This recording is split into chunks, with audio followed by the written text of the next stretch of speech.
It could be. I don't think it's a coincidence that the Prime Minister's office hasn't translated this speech, because when he wants people abroad to be aware of what he's saying, he's very quick. His office is at translating it.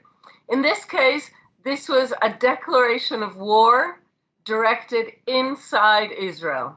So I just want to quote you someone who our audience may know, Avi Sakharov, the creator of the Fauda television series, tonight wrote, Netanyahu has decided to go to war against the security forces of the state of Israel.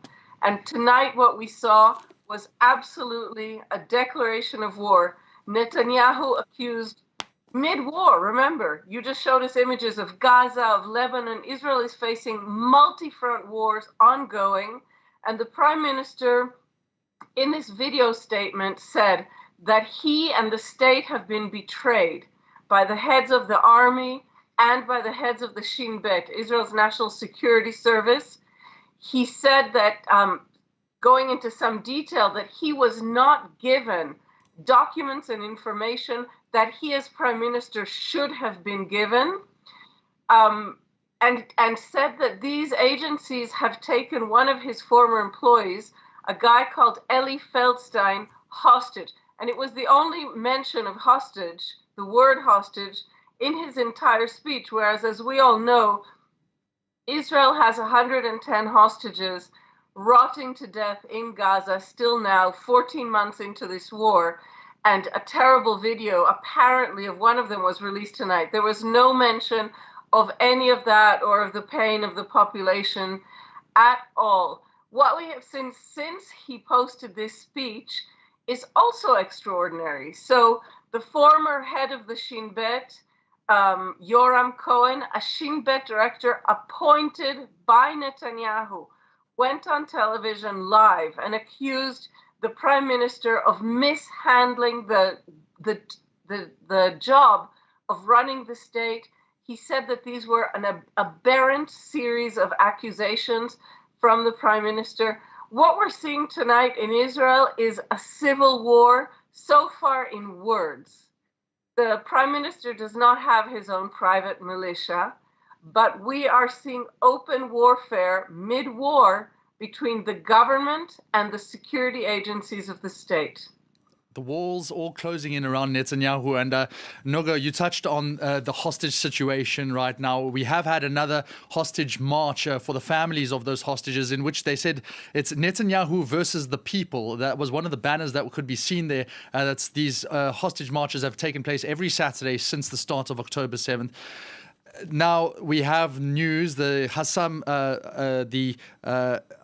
Hamas armed wing, the Ezzedin al-Qassam brigade, saying that another hostage has been killed. Do we have anything more on that? We don't, but we already have experience with this sort of statement. So what Hamas did earlier was release a not very clear video, but a hard video to see, which has not been released in Israel.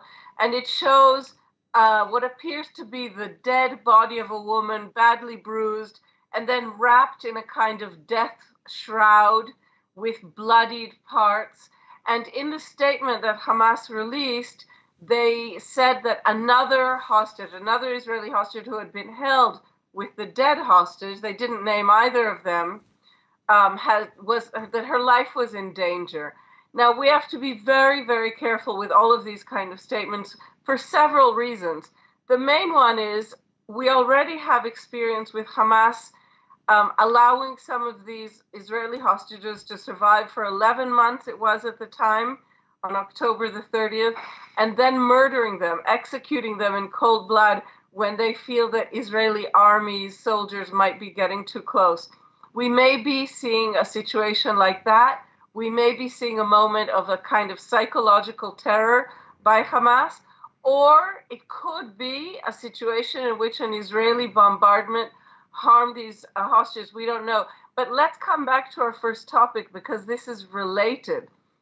One of the reasons for Netanyahu's huge stress and for this really astonishing rant tonight is that what his top aide, Eli Feldstein, is accused of doing is of assisting Netanyahu in disseminating misinformation based on stolen top-secret documents aimed at scuttling possible deals to release these hostages.